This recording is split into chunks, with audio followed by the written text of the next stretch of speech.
I mean, so right now, where are we at? We're at a point where Christianity has been infighting since roughly the time of the departure of the apostles, after the destruction of the Jerusalem temple and Judea as a whole in 70 AD.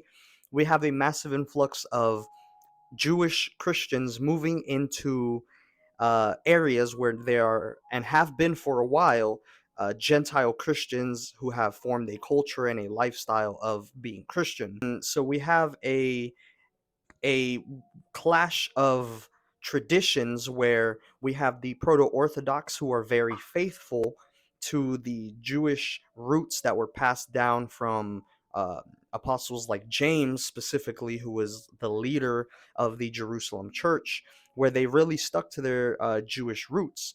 But now, as the temple has been destroyed, then we have a different perception of what's going on. So now we have the Jewish Christians moving into Gentile areas where there was some that had beliefs from Paul.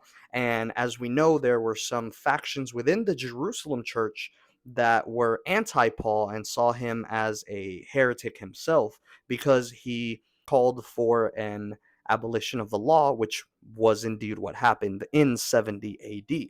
So we've had this infighting of the apostles of these Jerusalem churches, which later we know as the Proto-Orthodoxy. Justin Martyr, Papias, Ignatius, Irenaeus. Those are all figures of the Proto-Orthodoxy who believe in the apostles who passed down those Jewish traditions of the law and all that.